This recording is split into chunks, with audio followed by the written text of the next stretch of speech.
بسم اللہ الرحمن الرحیم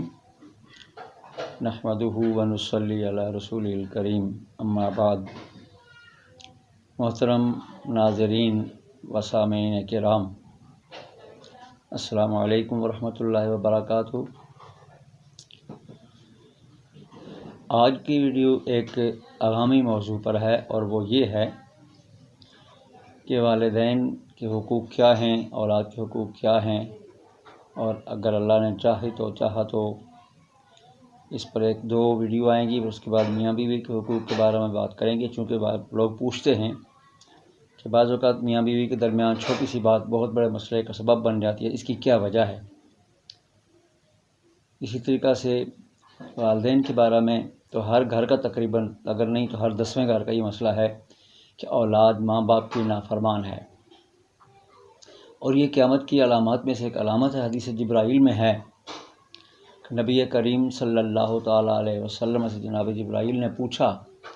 کہ علامات قیامت میں کیا کیا ہے، تو آپ نے اس میں ایک بات فرمائی، ان تلد الامۃ ربتها۔ علامات قیامت میں ایک یہ بات بھی ہے کہ لونڈی اپنے مولا کو جنم دے گی۔ اس کے دو مطالب میں سے ایک مطلب یہ ہے کہ اولاد ماں باپ کی نافرمان ہوگی، اور باپ سے بیٹا دوستوں کو ترجیح دے گا، اور بیٹی ماں سے سہیلیوں کو ترجیح دے گی۔ یہ نافرمانی کا ہی ایک شاخسانہ ہوگا۔ اس لحاظ سے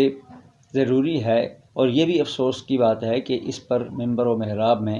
بہت کم بات ہوتی ہے۔ اس لیے ضروری ہے کہ اس قسم کی چیزوں کو لوگوں کے سامنے رکھا جائے۔ اگر کوئی اس کو پسند کرتا ہے یا ناپسند کرتا ہے، لیکن بات سامنے آئے گی تو اللہ کے نزدیک کم از کم جو لوگ ان معاملات میں ملوث ہیں یا والدین کی نافرمانی کرتے ہیں، کم از کم وہ قیامت کے دن یہ نہیں کہہ سکیں گے کہ ہمیں کسی نے بتایا نہیں تھا کہ ماں باپ کے حقوق کیا ہیں، یا اولاد کے بارے میں ماں باپ نہیں کہہ سکیں گے ہمیں بتایا نہیں گیا تھا کہ اولاد کے حقوق کیا ہیں۔ اس لیے آج کی اس ویڈیو میں نئے والدین کے حقوق کے بارے میں قرآن و حدیث کی روشنی میں کچھ چیزیں بیان کرنا چاہتا ہوں۔ قرآن کریم میں اللہ تعالیٰ نے کئی چیزوں کا حکم دیا ہے کہ والدین کے ساتھ یہ کرو وہ کرو۔ ان میں سب سے پہلی چیز ہے یہ کہ والدین کے ساتھ حسن سلوک کرو، اور اس کو اللہ تعالیٰ جل جلالہ نے دو جگہ بیان فرمایا۔ ایک تو سورۃ النساء آیت نمبر 36 پارہ نمبر 5، وَاعْبُدُوا اللَّهَ وَلَا تُشْرِكُوا بِهِ شَيْئًا وَبِالْوَالِدَيْنِ إِحْسَانًا، کہ اللہ کی عبادت کرو، اس کے ساتھ کسی کو شریک مت ٹھہراؤ، اور ماں باپ کے ساتھ احسان کرو۔ دوسری جگہ پارہ نمبر 20 آیت نمبر 8 سورہ عنکبوت، اس میں اللہ تعالیٰ کا ارشاد ہے، وَوَصَّيْنَا الْإِنسَانَ بِوَالِدَيْهِ حُسْنًا، اور ہم نے انسان کو اپنے ماں باپ کے ساتھ اچھا سلوک کرنے کا حکم دیا ہے۔ پہلی بات تو حسن سلوک ہوا۔ اس کا ایک طریقہ آگے بیان ہوگا اگلی آیات میں انشاءاللہ۔ دوسرا جو قرآن کریم نے جس بات پر زور دیا ہے اولاد کے لیے کہ وہ ماں باپ کے لیے اس چیز کا خیال رکھیں، وہ ہے ماں باپ کی شکر گزاری۔ اور یہ یاد رکھیں کہ شکر کہتے ہیں کہ عربی زبان کے عربی الفاظ کے بجائے میں بتا دیتا ہوں کہ کسی بھی انعام کرنے والے کے انعام کا ادا کر احسان کرنے والے کے احسان کا ادا کرنا، شکریہ ادا کرنا زبان سے ہو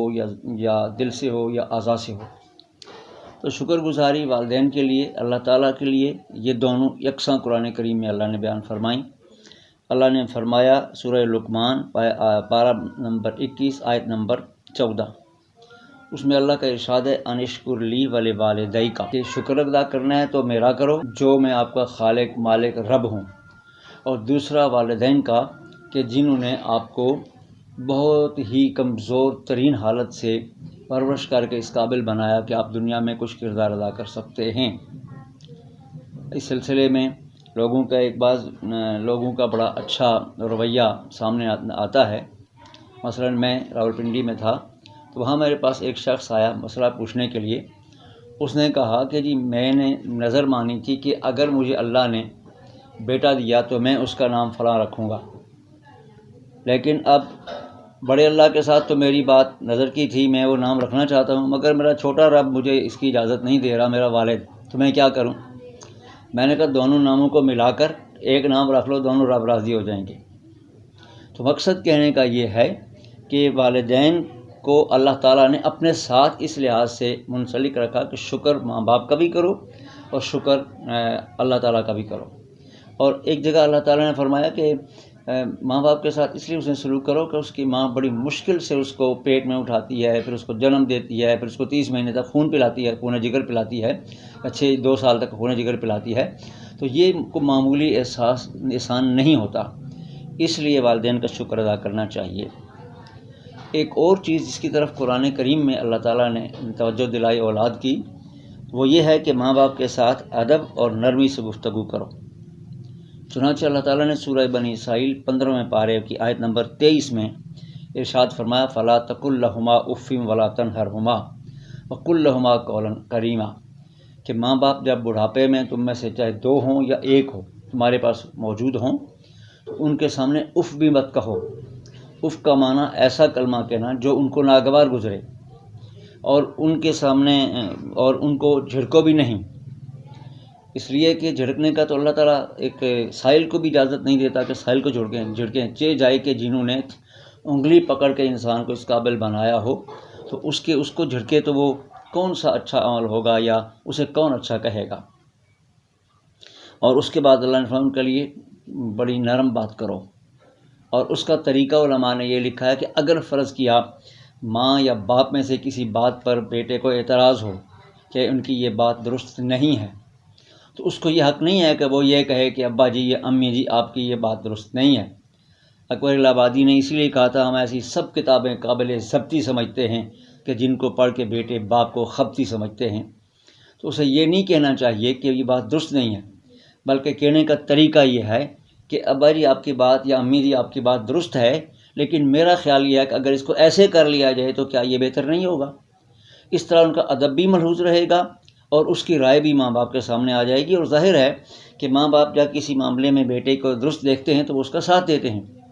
اسی لیے کہا جاتا ہے کہ دنیا میں واحد شخص باپ ہوتا ہے جس کی تمنا یہ ہوتی ہے کہ میرا بیٹا مجھ سے آگے بڑھے۔ اس لیے ماں باپ کے ساتھ قول کریم کرو، یعنی اچھی بات کرو، طریقے سے بات کرو تاکہ ان کی دل آزاری نہ ہو۔ کسی نے بڑی خوبصورت بات کہی ہے، انہوں نے کہا کہ وہ زبانیں گنگ ہو جائیں کہ جن زبانوں کو بولنے کا سلیقہ ماں اور باپ نے سکھایا، اور جب وہ بولنے کے قابل ہو گئی تو ماں باپ ان کے سامنے بولنے سے ہچکچانے لگے، ایسی زبانوں کو کاٹ دینا چاہیے، گنگ ہو جائیں وہ زبانیں۔ اور اس کے علاوہ اللہ تعالیٰ جل جلالہ و عما نوالہ نے ایک اور چیز اولاد کو بطور وصیت فرمائی، وہ یہ ہے کہ ماں باپ کے سامنے عاجز رہو، تم جو کچھ بھی ہو۔ وہ کہتے ہیں نا کہ اگر پتر چاہے زمانے کا غوث ہوئے تو نہیں ہوتا ماں باپ دے پیروں دی خاک ورگا۔ مقصد اس کا یہ ہے کہ وہ کچھ بھی ہو جائے، بہرحال وہ اس ماں یا باپ کا بیٹا ہے کہ جنہوں نے اس کو مشقتوں اور پریشانیوں سے تکلیفوں سے گزر کر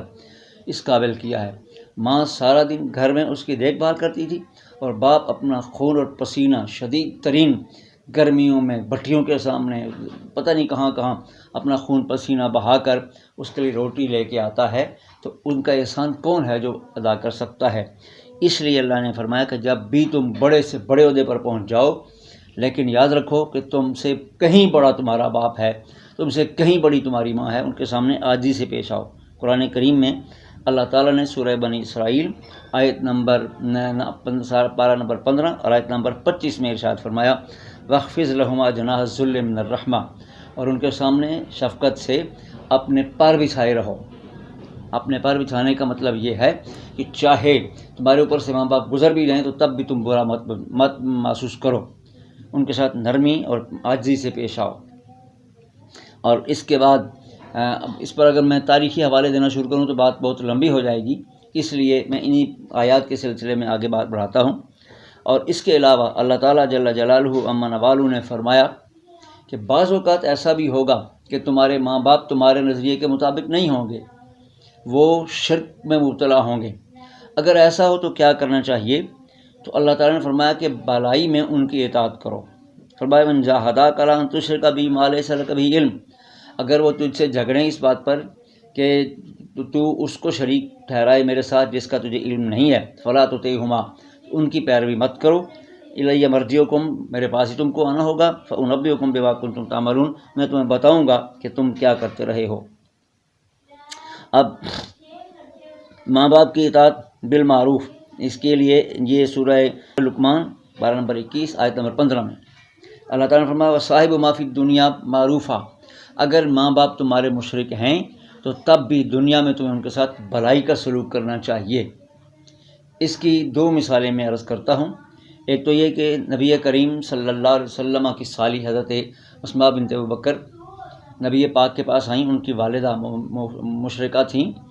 تو وہ ان کے پاس رہنے کے لیے آئیں اور کچھ چیزیں ان کے تحفے کے طور پہ بھی لے کے آئیں، تو انہوں نے کہا میں نبی پاک علیہ السلام سے پوچھوں گی کہ آپ کو میرے پاس رہنے کی اجازت ہے یا نہیں، اور آپ کا تحفہ قبول میں کر سکتی ہوں یا نہیں۔ وہ نبی پاک صلی اللہ علیہ وسلم کے پاس گئیں تو نبی پاک نے فرمایا کہ اسماء وہ تمہاری ماں ہے، ان کے ساتھ تمہیں اچھا سلوک کرنا چاہیے، ان کی خدمت کرنی چاہیے، ان کا تحفہ قبول کرنا چاہیے، ان کے عقیدے کا مسئلہ وہ اللہ اور اس کے درمیان کا معاملہ ہے، تمہیں اس بارے میں مداخلت نہیں کرنی چاہیے۔ اور دوسرا کہ ماں باپ کے ساتھ دنیا میں معروف یعنی اچھائی کا کیا کرو کہ سلوک کرو۔ اس کی مثال علماء نے یہ دی ہے، اللہ نہ کرے کسی بیٹے کے ماں باپ مشرک ہوں، بت پرست ہوں، اگر وہ بت پرستی پر کرنے کے لیے جانا چاہتے ہوں مندر میں تو ان کو لے جائے تو نہ، کیونکہ شرک میں یا کفر میں معاونت کرنا مسلمان کے لیے جائز نہیں ہے، لیکن اگر وہ چلے جائیں تو جا کر لانا اس پہ واجب ہوگا ان کو مندر سے۔ یہ دنیا میں معروف کرنے کی ایک مثال ہے کہ ان کے ساتھ بھلائی کا سلوک معروف کیسے کیا جائے۔ اور یہ اس کے علاوہ اللہ تعالیٰ جل جلالہ نے یہ بھی کہا کہ ماں باپ کے لیے دعا بھی کرتے رہو، اس لیے کہ وہ دعا کیا ہے، رب ارحمہما کما ربیانی صغیرا، یا اللہ ان پہ اسی طرح رحم کر جس طرح میرے بچپن پہ انہوں نے رحم کیا تھا۔ اور بچپن پہ رحم کرنے کی مثالیں تو خیر بہت زیادہ ہیں، میں اس بارے میں مزید آگے کچھ نہیں کہنا چاہ رہا، لیکن یہ ضرور ہے کہ دعا کرنے کا حکم ہے، اور یہ آیت کریمہ سورہ بنی اسرائیل میں ہی ہے، پارہ 15 ہے، آیت نمبر 24 ہے۔ اور اس کے علاوہ اللہ تعالیٰ جل جلالہ نے کہا کہ تم مال خرچ کرتے ہو، یہ نہیں کہ تم جا کے دوستوں پہ خرچ کرنا چاہو تاکہ تمہاری شہرت ہو، کلبوں میں جا کے برباد کرو تاکہ تم وہاں پر یعنی اپنے جو اپنا جسم ہے یا روح ہے یا جسم ہے یا جسم کی ہوس ہے اس کو پورا کر سکو یا اس کی تسکین حاصل کرو۔ اس پہ مال خرچ کرنا تمہیں کوئی فائدہ نہیں دے گا۔ اللہ نے فرمایا یسألونک ماذا ینفقون، پوچھتے ہیں کہ کیا خرچ کریں، فرمایا کل ما انفقتم من خیر فللوالدین، فرما دیجیے جو بھی تم مال خرچ کرنا چاہتے ہو وہ والدین پر کرو، اس کے بعد اقربا اور دیگر لوگ ہیں، تو سب سے پہلے ماں باپ پر خرچ کرو، یہ تمہاری سب سے بڑی ذمہ داری ہے۔ اکثر اس صورت میں پوچھا جاتا ہے لوگوں کی طرف سے کہ جی میں اپنے ماں باپ کو زکوٰۃ دے سکتا ہوں؟ تو یہ بات یاد رکھیں، جنہوں نے اپنا خون جگر دے کر پالا ہے ان کو تم اپنے مال کی میل کچیل کھلانا چاہتے ہو، کم از کم اتنی حیا ضرور ہونی چاہیے یہ پوچھتے ہوئے۔ تمہارا مال، نبی پاک نے فرمایا تیرا مال اور تیری جان یہ تیرے باپ کی ملکیت ہے، اس لیے وہ جس طرح چاہے بغیر اجازت کے صرف کر سکتا ہے، اس میں تصرف کر سکتا ہے، تو پھر یہ پوچھنا کہ جی ان کو زکوٰۃ دی جائے، اس سے بڑی یعنی میں سمجھتا ہوں غیر ذمہ داری اور کوئی نہیں ہوتی۔ یہ تو تھی یہ سورہ بقرہ کی آیت نمبر 215 ہے اور پارہ دوسرا ہے جو میں نے ابھی آیت پڑھی ہے اس کا۔ یہ تو تھی آیات مبارکہ میں جو کچھ اللہ تعالیٰ نے والدین کے لیے اولاد کو حکم دیے۔ اب احادیث طیبہ ہیں، بہت ساری ہیں، ان میں سے 3 آج کی اس ویڈیو میں آپ کی زینت بناؤں گا۔ سب سے پہلی حضرت ابو ہریرہ سے روایت ہے، نبی پاک صلی اللہ علیہ وسلم نے 3 دفعہ فرمایا اس کی ناک خاک آلود ہو، اس کی ناک خاک آلود ہو، اس کی ناک خاک آلود ہو، یعنی وہ ذلیل و رسوا ہو۔ تو آپ نے صحابہ نے عرض کی یا رسول اللہ وہ کون ہے؟ فرمایا کہ من ادرکا والدہ عند الکبر احدہما وکلاہما ثم لم يدخل الجنہ، وہ شخص کہ جس نے اپنے ماں باپ دونوں کو یا کسی ایک کو بڑھاپے میں پایا اور پھر ان کی خدمت کر کے جنت میں نہ گیا۔ یہ حدیث مسلم شریف میں ہے۔ تو اس کا معنی یہ ہے کہ ماں باپ کی خدمت بڑھاپے میں کرنا یہ انسان کے لیے سیدھا جنت کی راہ ہے۔ آپ کو نماز جنت میں لے جائے، روزہ لے جائے، حج لے جائے، زکوٰۃ لے جائے، کوئی امکان نہیں ہے، کہ کوئی یقین نہیں ہے، لیکن ماں باپ کی خدمت کرنا یہ جنت کے جنت کا جانے کا یقینی راستہ ہے۔ اس لیے آپ نے فرمایا کہ اگر وہ اس کے باوجود، بڑھاپے میں ہونے کے باوجود، جب ان کو سب سے زیادہ ضرورت ہے اس کی خدمت کی، وقت کی، ان کے ساتھ بات کرنے کی، بیٹھنے کی، اگر وہ ان کی خدمت کر کے نہیں جنت میں گیا تو وہ خاک آلود ذلیل و رسوا ہو۔ دوسری حدیث ہے، یہ مسند امام احمد نے بھی روایت کی ہے، نسائی نے بھی روایت کیا ہے، مشکات نے بھی روایت کیا ہے۔ وہ حدیث اس طرح ہے کہ ایک صحابی جاہمہ رضی اللہ عنہ نبی کریم علیہ السلام کی خدمت میں آئے اور آ کر انہوں نے عرض کی، یا رسول اللہ صلی اللہ علیہ وسلم، میں آپ کے ساتھ جہاد میں جانا چاہتا ہوں، اس سلسلے میں آپ کے ساتھ مشورہ کرنے آیا ہوں۔ تو آپ صلی اللہ علیہ وسلم نے اس سے پوچھا، حال لک من امن، کیا تمہاری ماں ہے؟ اس نے عرض کی، نعم یا رسول اللہ۔ آپ نے فرمایا، فالزمھا، جاؤ جا کے اس کو لازم پکڑو، فإن الجنۃ عند رجلھا، چونکہ جنت اس کے پاؤں میں ہے۔ اور پھر اب اندازہ کریں رسول اللہ کے ساتھ جہاد کی ایک رات، نبی پاک نے لغدوۃ فی سبیل اللہ و روحۃ خیر من الدنیا و ما فیہا، دنیا کی ایک یعنی دنیا و ما فیہا سے ایک رات جو اللہ کی راہ میں صبح یا شام پہرا دیا جائے وہ دنیا و ما فیہا سے بہتر ہے۔ یہ عام عادت کی بات ہے، اور جو رسول اللہ کے ساتھ جہاد کریں اس کی اہمیت یا اس کا مقام کیا ہے۔ تو اس صحابی نے کہا کہ میں یہ سعادت حاصل کرنا چاہتا ہوں، فرمایا ماں کی خدمت کرو، میرے ساتھ جہاد کرنے سے افضل کام ہے۔ اور اس کے علاوہ اگلی حدیث ہے، یہ حدیث حضرت عبداللہ بن عباس رضی اللہ تعالی عنہ سے روایت ہے، اور یہ حدیث بیہقی اور مشکات دونوں نے روایت کی ہے۔ حدیث یہ ہے کہ آپ صلی اللہ علیہ وسلم نے فرمایا کہ جس شخص نے صبح اس حال میں کی کہ والدین کے حق میں وہ اللہ کے اطاعت میں تھا، اس کی صبح یوں ہوئی کہ اگر کہ اس کے لیے اللہ نے جنت کے 2 دروازے کھول دیے ہوں گے۔ اور اگر اس نے ماں باپ کو ناراض کر کے صبح کی تو چاہے اس کا، اگر ماں باپ میں سے ایک ہے تو ایک دروازہ جہنم کا کھلا ہوگا، اگر 2 ہیں تو دونوں دروازے جہنم کے کھل گئے ہوں گے۔ تو اس کے بعد کسی شخص نے آپ سے سوال کیا اور آپ نے اس کے جواب میں بہت اہم بات فرمائی۔ اس نے سوال یہ کیا کہ یا رسول اللہ، اگر ماں باپ نے ظلم کیا ہو تو ان کو بھی اس حالت میں بھی ناراض کرنے پر جہنم ہی ملے گی؟ تو آپ نے 3 دفعہ فرمایا کہ ہاں، وَإِن ظَلَمَاهُ، چاہے انہوں نے ظلم ہی کیا ہو، وَإِن ظَلَمَاهُ، چاہے انہوں نے ظلم ہی کیا ہو، وَإِن ظَلَمَاهُ، چاہے انہوں نے ظلم ہی کیا ہو۔ اس کا مطلب یہ ہے کہ ماں باپ نے ظلم کا جواب تو اللہ کو دینا ہے، تمہیں تو نہیں دینا۔ تم اپنے اعمال کے بارے میں جواب دہ ہو، اور والدین کے ساتھ چاہے وہ زیادتی پر ہیں یا اچھائی پر ہیں،